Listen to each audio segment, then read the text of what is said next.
France is under pressure to drop its hardline fishing demands amid fears Emmanuel Macron could scupper hopes of a Brexit deal. European capitals have signaled a willingness to broker a compromise to secure future access to Britain's coastal waters.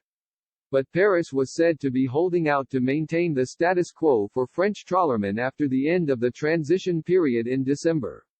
The row over fisheries remains one of the biggest stumbling blocks in finding a post-Brexit deal in the coming weeks.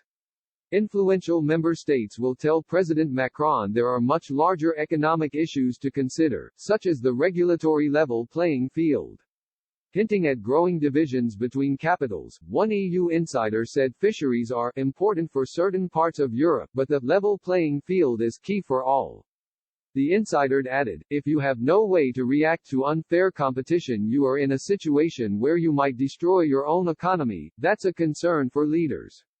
And another senior diplomat said Angela Merkel is expected to warn President Macron to back down or risk losing all access to British waters.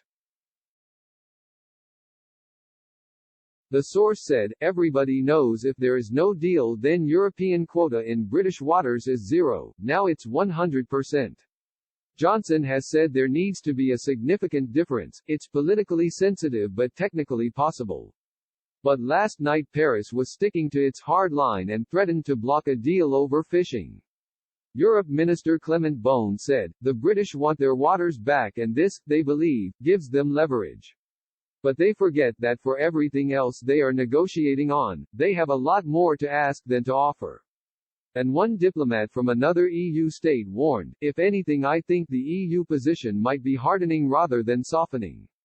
EU leaders are expected to get stuck in, when they hold their first detailed Brexit discussion in over 12 months at a summit in Brussels tomorrow.